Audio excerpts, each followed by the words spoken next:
Hola, hola, ¿cómo están ustedes? Sean todos muy bienvenidos a El Monedero Lleno Matinal, hoy 22 de abril del año 2025, día martes,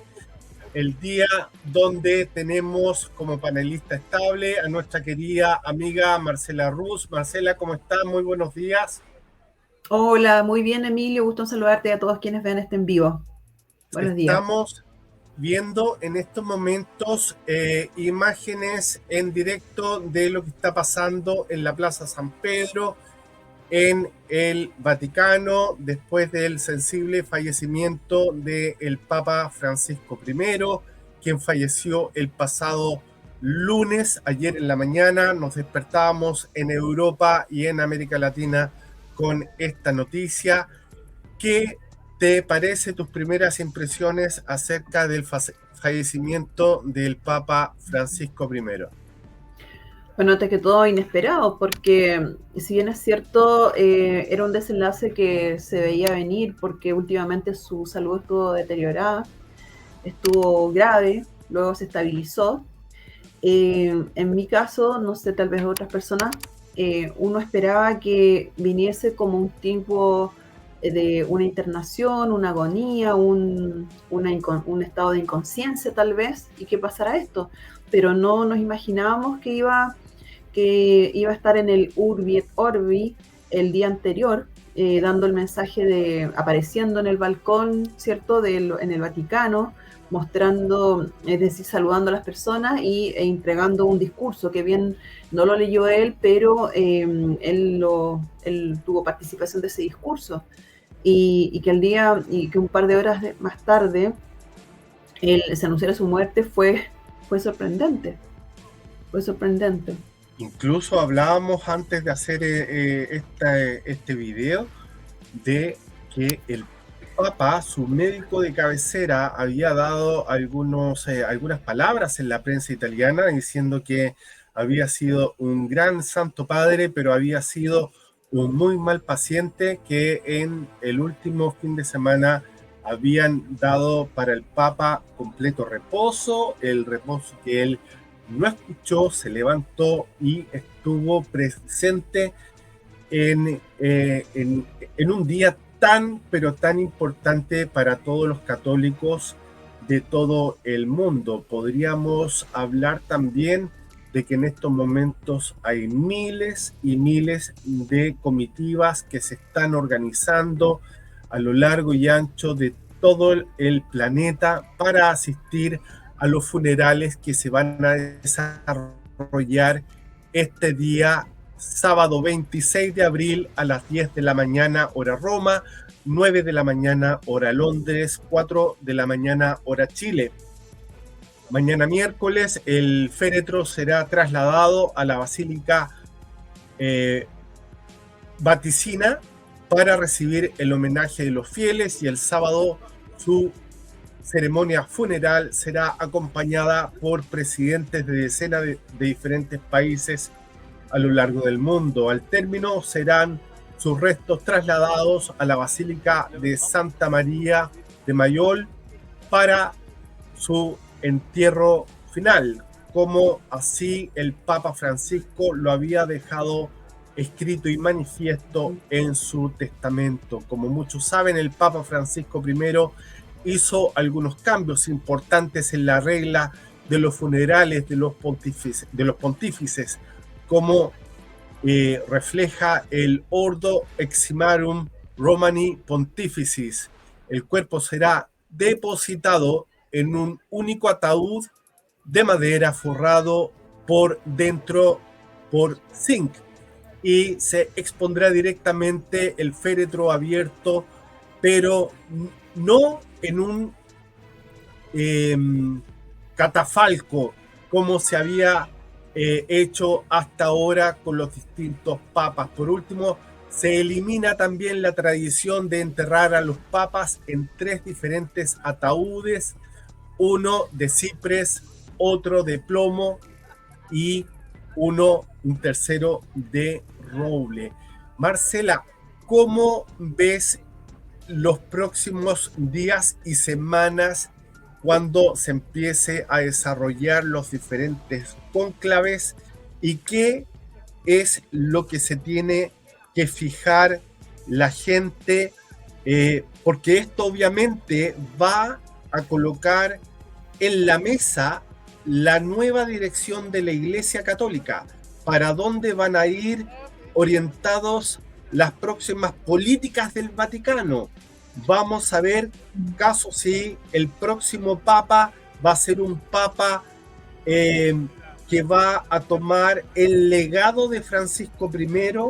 o van a hacer un cambio radical en las políticas de la Iglesia Católica, independientemente de cada una de las creencias que puede uno tener. Acá hay un tema muy político, geopolítico, de mucha importancia, porque ahora está todo en la mesa y cualquier cosa puede pasar. Bueno, antes que todo, el Papa Juan Pablo II fue un papa que entregó un legado que hasta el día de hoy cala hondo en la memoria de muchos, dejó muchas enseñanzas, fue un vicario de Dios, fiel representante de Dios, que eso es lo que es el Papa en el mundo. Lo que yo esperaría es que el nuevo Papa tenga una línea conservadora, una línea similar a la de Juan Pablo II. ¿Por qué motivo? Porque un vicario de Dios debe ser el más fiel representante de la palabra, en la palabra, es decir, de la Biblia. ¿Y qué dice bueno, en general la Biblia, hay uno de los pasajes importantes, dice Dios que, bueno, a través de sus enviados, está escrito de que no se debe cambiar ni una coma de la Biblia, primera cosa. Y algo importante también es que a Dios no le gustan las personas tibias, le gusta que sea o frío o caliente, pero no tibios. Dice, los tibios los vomitaré. Entonces, hoy día necesitamos más que nunca una persona que no sea tibia, como vicario de Dios, en los tiempos que estamos viviendo, donde la ideología de género quiere corromper a la infancia, donde tenemos lineamientos de ideología de género que parten desde organismos como las Naciones Unidas. Nosotros podemos entrar a ver cuáles son los objetivos de la Agenda 2030 y aparecen temas de género, temas que son ideológicos. Hay otro organismo, por ejemplo, la UNICEF. La UNICEF también recomienda que si algún niño de 12 años, alguna niña en realidad de 12 años, o pequeña, queda embarazada, recomienda el aborto. Pero es que no debiéramos llegar a una niña embarazada a esa edad. Y está toda esta política de la hipersexualización de los niños en los colegios, la educación sexual integral. De hecho, en Chile, la educación sexual integral se está impartiendo desde kinder o pre-kinder, y esto se puede revisar, lo anunció el año pasado en la cuenta pública el propio presidente Boric. Entonces, frente a un abanico de políticas públicas que van en son de corromper a la infancia, a la niñez, a los adolescentes, de confundirlos sobre quiénes son en su esencia, necesitamos un liderazgo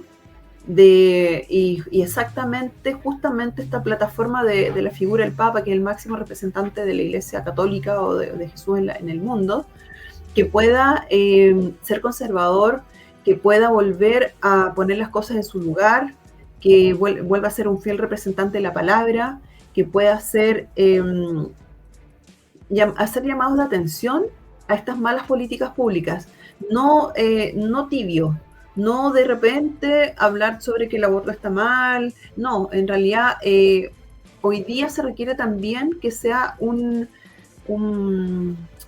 papa también con una mirada un poco, no mirada, pero con una actitud política, porque, o sea, es decir, la iglesia no ingresa a la política, pero en este caso sí es necesario hacer un llamado de atención a los líderes o a las organizaciones que están causando todo esto en los niños y que finalmente están destruyendo la familia, porque crean conflictos entre los padres y los hijos, crean, hemos visto también, por ejemplo, la primera niña transgénero que se sometió a una operación de cambio de sexo, mutilaron sus pechos, eliminaron su útero y esta niña está arrepentida y cómo uno le devuelve su esencia de mujer a esta niña. Es un daño irreparable lo que se hace con esta ideología de género y frente a esta sociedad que hoy día está presentando estas opciones como algo normal, como algo que eh, se está difundiendo mucho, sobre todo en los colegios también, no, es decir, deben un vicario de Dios, un representante de la iglesia, ser una voz fuerte, firme y dar a conocer estos temas y dejar en evidencia a quienes están promoviendo esto. Por ejemplo, en el caso de Chile, eh, Chomalí, él está cumpliendo ese rol que siento y que muchas personas piensan de esta manera. Él está cumpliendo el rol que debiera tener un liderazgo para los tiempos modernos, un liderazgo de un líder, un liderazgo en la iglesia, donde también se les ponga como se les ponga un atajo a los políticos que quieren avanzar más allá de sus atribuciones como políticos, es decir, ya se están metiendo en los temas que son de Dios, en los temas de género. Se promueve de hecho va a venir esta semana, va a haber hay una votación que se pretende que se apruebe. Hay unas indicaciones que tienen que ver con hay un informe de hormonización, investigación de hormonización infantil en Chile, y se va a ver hoy en la Cámara de Diputados. Se hizo todo un informe donde se recomienda que se apruebe, porque es un informe que tiene que ver con los programas de acompañamiento de identidad de género y de la manera más responsable posible para que no haya influencias de organismos o movimientos pro identidad de género que al recibir algunos casos de niños que están amparados, lamentablemente, en esta ley de identidad de género que se aprobó en Chile en 2018, que puedan ser, en lugar de ser, que sean en el fondo mal orientados,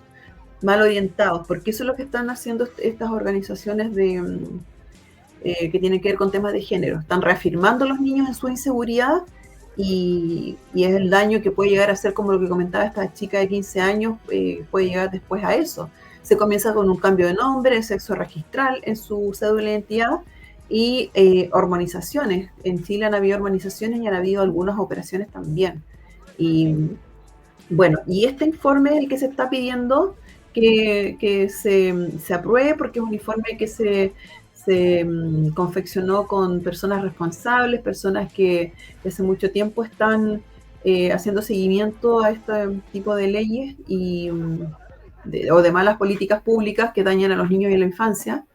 y se está pidiendo que se apruebe. Entonces esto no es algo no es de un grupo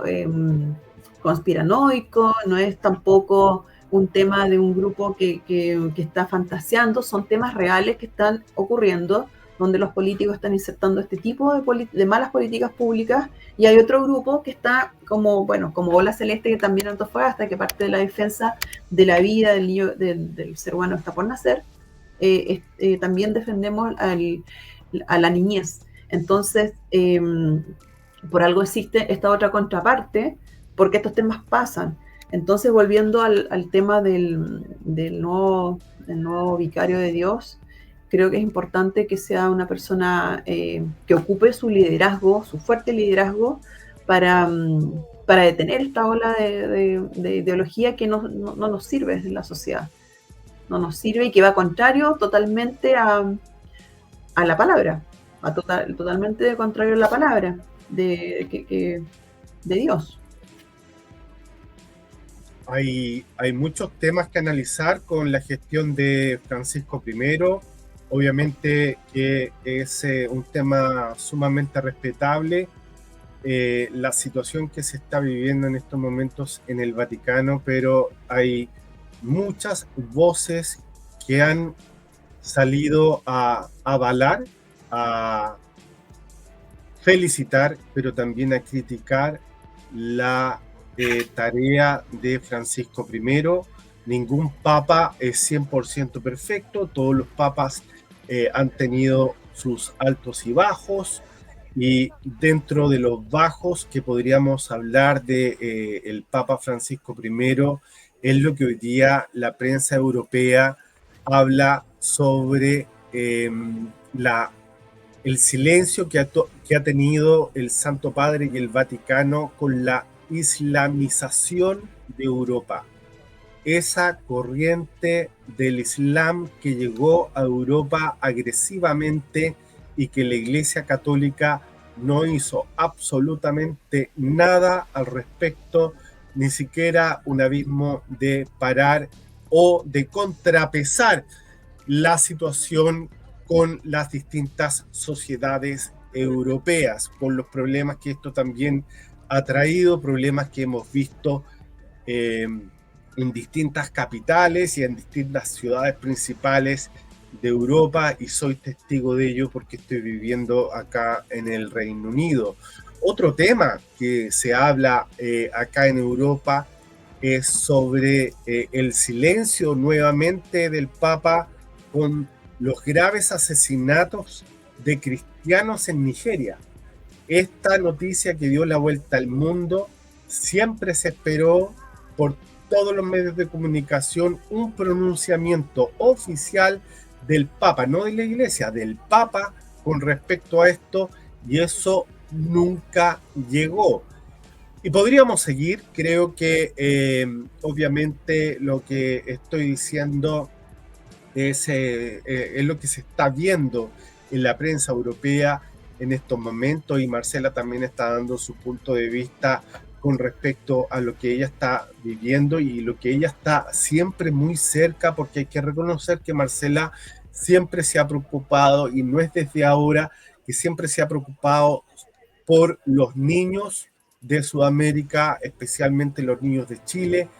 y obviamente que ahí también Marcela tiene un punto. Dicho eso, en estos momentos están llegando cardenales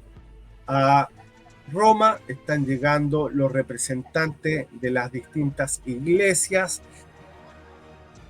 Esto para que la gente se dé una idea de cómo se presenta un cónclave. A la gente que no le gustan los lobbies, a la gente que de repente no le gusta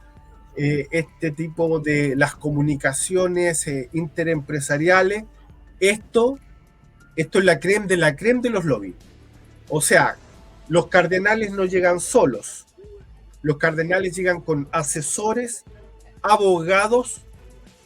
y ayudantes. El mayor problema que en estos momentos hay en la mesa de todos estos cardenales es muy simple. La Agenda 2030 de partida, la situación geopolítica que hay en el mundo, cuál va a ser la postura de la Iglesia Católica con el conflicto de Ucrania con Rusia, con un Estados Unidos que está al medio y que en estos momentos está a punto de pararse de la mesa y decir, sabe señor, ustedes no quieren colaborar con esto, yo me voy. Pero cuando se pare Estados Unidos, ¿sabe lo que va a pasar? No se va a parar solamente Estados Unidos, se va a parar Estados Unidos con todos los juguetes bélicos que le estuvo pasando a Ucrania para que se defendiera. Cierto, mira, claro, todo eso es lo que uno analiza. Bueno, voy a empezar con el tema de inmigración. Primero destacar su sencillez, que eso está bien. Cristo era una persona muy sencilla, humilde, entregado 100%, no había lujo en su vida, era austero, y un representante bueno, un vicario de Dios, y para todos los sacerdotes, que son también una representación de Jesús, debieran vivir de esa manera, ¿cierto? Es lo que yo pienso y creo que así debe ser. Eso es lo que se destaca, pero en el tema de inmigración, por ejemplo, claro, se comprende que también sale en la Biblia que hay que acoger al forastero, una persona que viene con problemas, que una persona, un inmigrante, claro, no podemos discriminarlo, tenemos que acogerlo, sí, pero en el sentido que a veces se puede entender eh, eh, esta acogida a un inmigrante, tiene que ver también, en la Biblia también dice que al César lo que es del César. Entonces, la mirada de la inmigración debe ser como de esa forma, pero también a la vez eh, dar, dar a entender de que tiene que haber un respeto, de que ya no puede haber un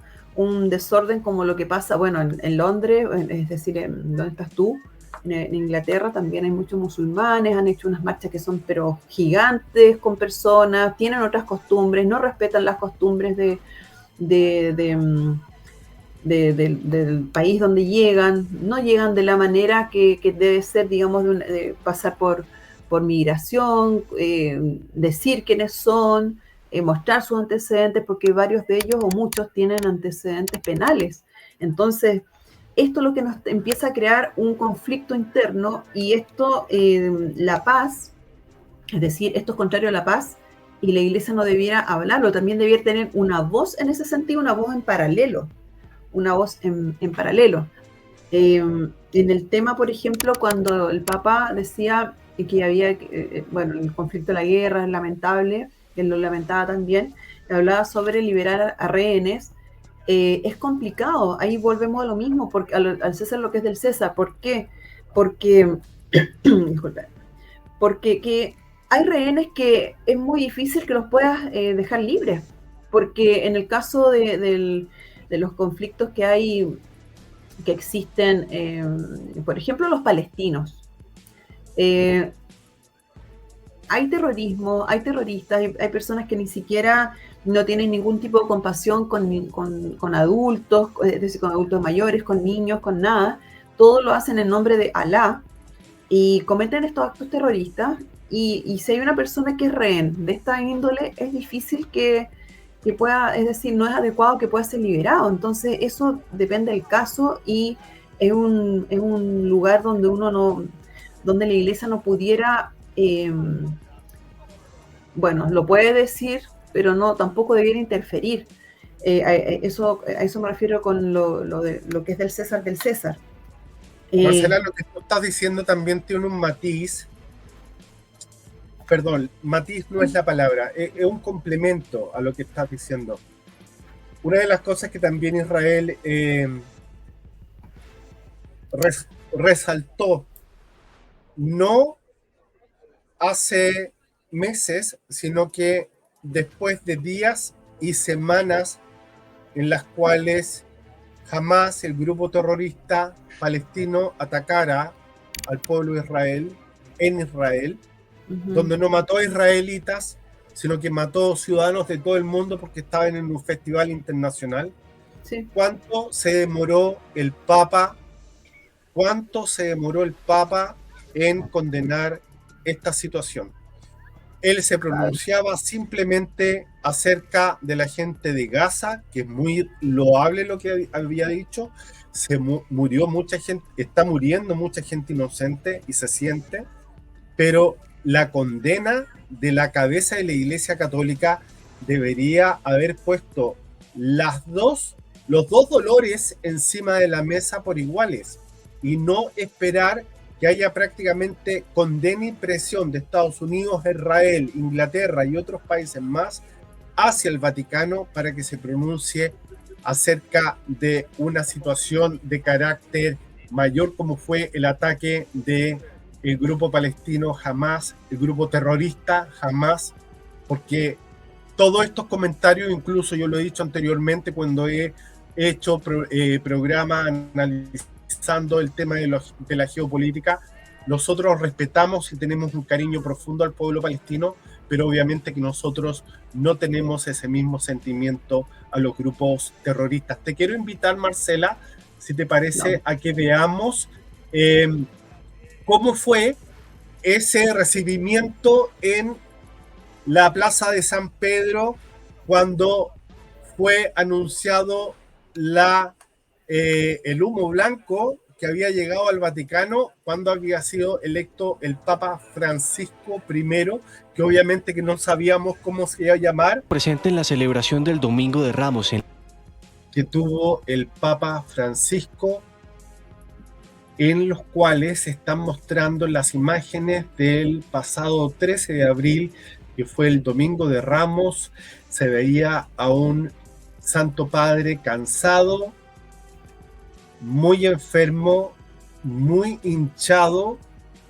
pero con una energía y una vitalidad que solamente te la tiene que dar un ser supremo. El hecho de que se haya recuperado de la enfermedad respiratoria que él tenía, porque con una neumonía, y que prácticamente estamos hablando de un COVID, en una persona de 88 años, en una persona que tenía líquido en sus pulmones y que haya estado a horas de ir a ver a San Pedro, se haya recuperado de una forma impresionante, haya llamado a su comité, haya organizado la última Semana Santa, haya estado presente en el Domingo de Ramos, en un lavado de pies en una prisión de Italia, que haya hecho parte del Vía Crucis y que haya hecho este Domingo de Resurrección, el cual no solamente dio la bendición Urbi et Orbi, sino que también se montó arriba de un papa móvil y quiso estar con la gente que lo fue a ver a la Plaza de San Pedro. Esas fueron las últimas horas de un papa que ayer despertaba a las 6:15 de la mañana y a las 7:30 se haya tirado a su cama con fuertes dolores de cabeza y haya descansado en la paz del Señor. Marcela, estamos en los últimos segundos. Tu mensaje, por favor, a toda la comunidad que nos sigue en el Monedero Lleno, y también que te despidas porque te vamos a extrañar por una semana, pero ojalá que nos volvamos a ver el próximo martes. Sí, así va a ser. Bueno, tenemos eso, la esperanza, yo creo que de todo el mundo, es que llegue un papa que sea un fiel representante de Dios, un papa que nos salve de cierto modo de todo lo que está pasando, de las guerras, de influir con sus mensajes en los políticos, especialmente sobre las malas dirigencias de los países, y que en resumen lo único que están logrando es destruir a las familias,